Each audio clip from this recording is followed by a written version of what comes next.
যত কাণ্ড কলকাতাতেই। এই সিনেমায় কাজী নওশাবা আহমেদ টলিউডে যাত্রা শুরু করেন 2 বছর আগে। সে বছর শেষ হয় অনিক দত্ত পরিচালিত সিনেমাটির শুটিং। কথা ছিল 2024 সালের দুর্গাপুজোয় প্রেক্ষাগৃহে আলোর মুখ দেখবে এটি। তবে পিছিয়ে যায় মুক্তি। অবশেষে এবার দুর্গাপূজায় আসছে সিনেমাটি। কিন্তু কোন চরিত্রে আসছেন নওশাবা? সঙ্গে থাকছেন কে? ফেলুদা বাঙালির মানসপটে অমলিন এক চরিত্র। সেই গোয়েন্দা চরিত্রের বুদ্ধিদীপ্ত ঘটনা আর ধাঁধার সংমিশ্রণে গড়ে উঠেছে যত কাণ্ড কলকাতাতেই সিনেমার গল্প। রয়েছে শিকড়ের খোঁজ। প্রধান চরিত্রে অভিনয় করেছেন আবির চট্টোপাধ্যায়, সঙ্গে রয়েছেন নওশাবা। এই সিনেমার মাধ্যমে টলিউডে শুরু যাত্রা নওশাবার।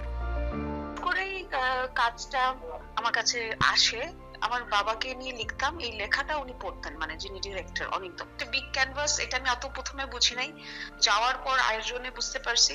এবং আমার কাছে আসলে ছোট বড় ক্যানভাসের চেয়ে আমার কাছে আমার চরিত্রটা, আমার কাছে আমার সিনেমার মানে টিমটা অনেক বেশি ইম্পর্টেন্ট। সো আমরা যারা থিয়েটার করি আমাদের কাছে সবসময় টিম ইজ ভেরি ইম্পর্টেন্ট।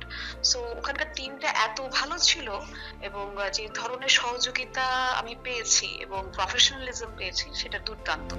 কি তার চরিত্র আবির চট্টোপাধ্যায়ের সাথে কাজের অভিজ্ঞতা ছিল কেমন? শিকড়ের সন্ধানে আসলে কলকাতার উদ্দেশ্যে রওনা দেয় এবং সে একটা বাংলাদেশেরই মেয়ে।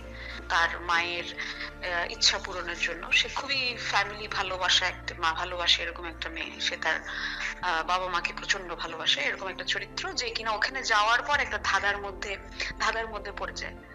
আবির দত্ত একদম মানে এক কথায় এক অসাধারণ সহ অভিনেতা, ভীষণভাবে ফ্লেক্সিবল এবং খুবই মজার একটা মানুষ।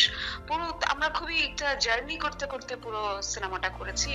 সিনেমার মুহূর্তে মুহূর্তে করা হয়েছে ফেলুদাকে স্মরণ, শ্রদ্ধা জানানো হয়েছে সত্যজিৎ রায়কে। পোস্টার প্রকাশ করে দেয়া হয়েছে মুক্তির আনুষ্ঠানিক ঘোষণা। দুর্গাপূজায় কলকাতায় মুক্তি পাচ্ছে নওশাবার যত কাণ্ড কলকাতাতেই। Ahmed Tauquir, showbiz tonight.